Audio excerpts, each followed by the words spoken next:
Welcome back. If you missed my Pathfinder review video, I'll put a link to that below. In today's video, I'm going to be talking about 10 combat tips for beginners in Pathfinder Wrath of the Righteous. Some of these strategies and tips are vital for your success, so pay attention. For more Pathfinder content, make sure to hit that subscribe button. Links to my Twitter and my Discord server will be below. Let's jump right in.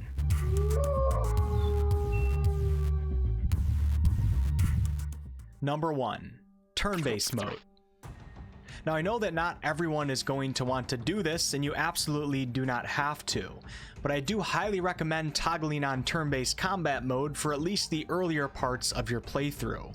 Some of you may just prefer turn-based mode in general, others may only think about using it in certain fights, and some just flat out don't like it, but none of that really matters in relation to this particular combat tip. The reason why turning on turn-based mode can be so valuable is that it allows you to learn and understand the combat system. In real time with pause, as a beginner, 75% of your combat encounters you probably don't even have a clue as to what's going on, and you're going to make a hell of a lot of mistakes. But the worst part about that is that you likely won't be learning from many of those mistakes. You probably won't be catching all of the attacks of opportunities that can occur, and you definitely won't be taking advantage of everything that your characters are capable of doing within the span of the time that it takes to finish a round.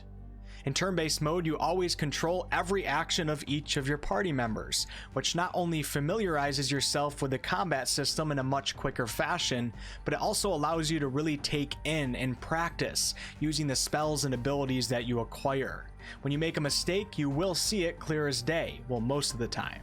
Even in the insanely easy combat encounters where turn-based feels painful because of how much unnecessary time it feels like it's taking, you're still likely taking in and absorbing much more Pathfinder knowledge, which is very important in this game. So regardless of whether or not you like turn-based mode, consider turning it on, as it can be a very valuable mode to be in while in the learning stage of your playthrough. Number 2. Party formation. In Pathfinder, one of the most important aspects for combat success is the formation of your party and how you use it to your advantage. I think it's fairly obvious that the tanks should be up front, and the spellcasters, most of the healers, and ranged damage dealers, who generally have less survivability, should be at the very least behind the tanks. If you struggle thinking about what the best formation is for your party comp, Pathfinder does have an optimal auto formation button that you can simply click on, which most of the time it seems to do an acceptable formation. As you can see here though, it put my monk archer in the front and my paladin in the back, so make sure to double check. You can of course do your own custom formation, which is best when you actually understand all of your characters and their abilities. A quick example is I'll put my sword and board paladin at the very front tip of the formation. My two-handed fighter is also in the front but slightly behind the pally, so the pally will likely take on more aggro. I have one of my healers in the middle and not the back because he has a lot of AoE heals, and they have a radius that needs to reach everyone, and if the healer's in the back it won't reach the tanks. And then you got my wizard and archer, which are of course way in the back. Before entering new areas and rooms, make sure that your party is already in the formation that you have set prior to pushing forward, because it is easy to get them temporarily out of formation when you're out exploring and doing U-turns and circles, etc. Number 3. Party buffs. Pathfinder is a game of buffs, and you absolutely want to make sure that you're using them as much as possible. Many of these buffs last a significant amount of time, giving you the opportunity to cast them before combat begins. So the first tip here is taking your time and learning the spells and abilities that you get, and keeping a keen eye out for the party buffs.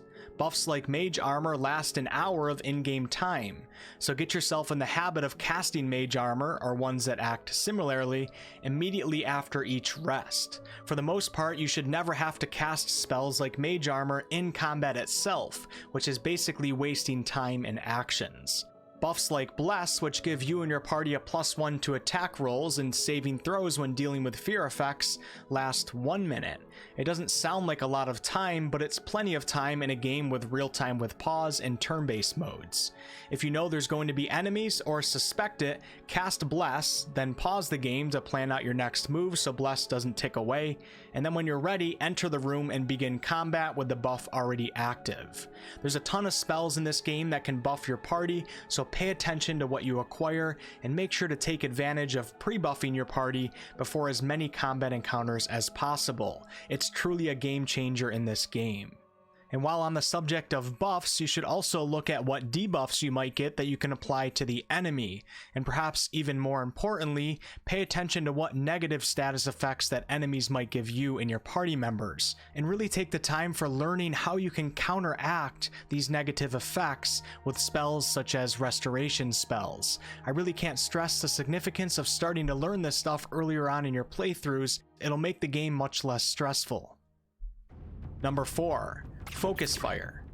In almost every game that involves multiple party members and numerous amounts of enemies, Focus Fire can be one of the most potent tactics out there, and it's also one of the easiest things to ensure that you do. While not every single combat situation requires all of your party members to whack on just one opponent, generally speaking though, having the majority or at the very least a couple of your party members focusing on the same enemy will make all the difference. This is very easy to do in real time with pause, and of course also easy to do in turn-based. Ensuring that you actually take out enemies quickly reduces the total incoming damage to your party. At first it might feel messy and you may want to just attack everyone, but as the combat encounter goes on and enemies actually die, your party will start to have a significant advantage. An enemy with 1 hit point is still an enemy that can cast Fireball on your party. If you focus on eliminating 1 or possibly even 2 opponents at a time, it's going to make a huge difference in the scope of the battle. Number 5. Use doorways, or choke points, to your advantage.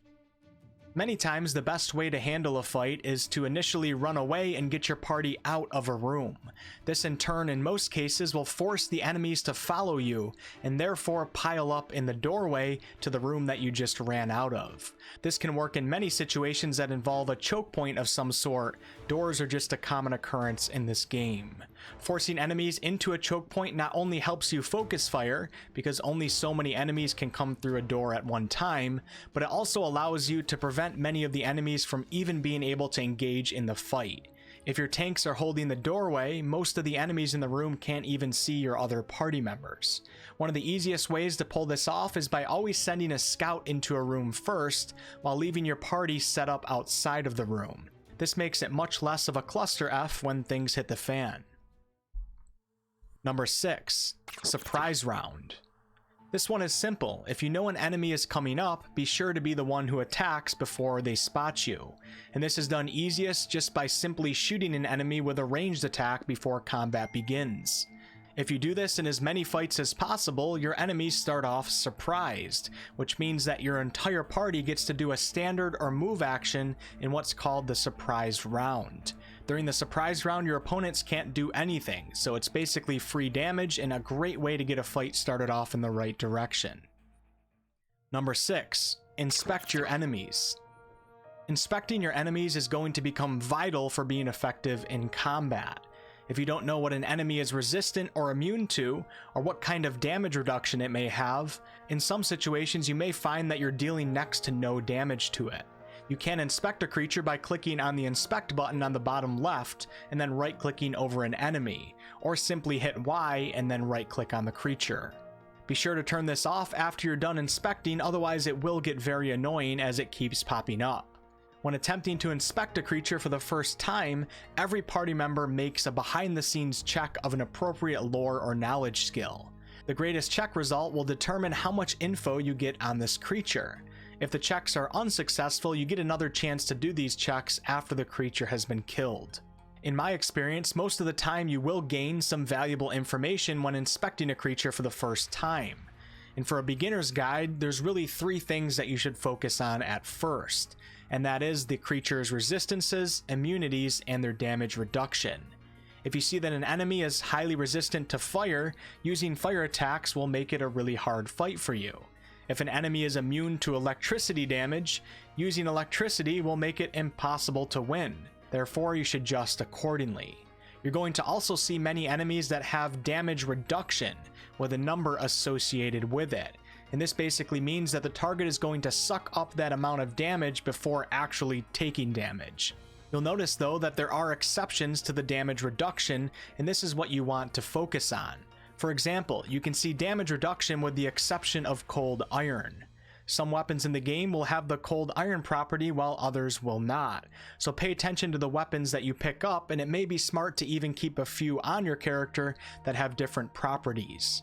I've noticed that cold iron is probably the most important to have in your inventory, at least early on in the game. As you become more knowledgeable of the rules and mechanics, you can then start looking at the enemy's ability scores and defenses, and those stats will help you further determine what abilities and spells will work best. Number 8. Attacks of Opportunity. Spotting and understanding what attacks of opportunity are is very important. This once again is something that will be much easier to recognize while in turn-based mode. Attacks of opportunity are additional attacks that are granted to an enemy, or you and your party, but I'm going to focus on it from the enemy's perspective here. And they occur when you're within reach of an enemy melee combatant and you do something that may distract you from fully defending yourself. The most common examples include drinking a potion, casting a spell, firing a ranged weapon, or moving. So if you drink a potion while in an enemy's face, they'll get a free hit on you. If you do a ranged attack or cast a spell with a melee enemy in your face, they'll get a free attack on you. And of course, if you move away from a melee enemy combatant, which is essentially turning your back to them, they'll get that extra free attack for that round. Sometimes it's actually worth taking the hit, but many times you don't want to give these attacks to your enemies. Be aware of the common ones and do your best to avoid them. Number 9. Disabling enemies. If you have abilities and spells in your arsenal that will take enemies out of a fight for a limited amount of time, make sure to take advantage of these at the start of the combat encounter. One of the most common examples here is a sleep spell. If you have one of the sleep spells, cast it on an enemy, and if it works, that enemy will be sleeping for an extended period of time, and that allows you to get back to focus firing, and that enemy is going to be doing no damage at all while in its disabled condition. There's many spells and abilities that can do things like this, so just pay attention as you progress. Number 10. Don't give up. While playing Pathfinder, you should expect to come across some combat encounters that just feel impossible. But there's always a solution to figuring out these problems. If you find yourself failing in a combat encounter multiple times, take a step back, think about the fundamentals, and then go back in, and the fight will be more rewarding than ever when you come out victorious. So forget about the elitists in the community and just have fun, and when you fail, just know that you're definitely not alone, despite what some people might say in the comment section. And that'll be it for today's video. If you guys have anything to add, definitely put it below in the comments. I'll be looking, and I'm sure others will be looking also.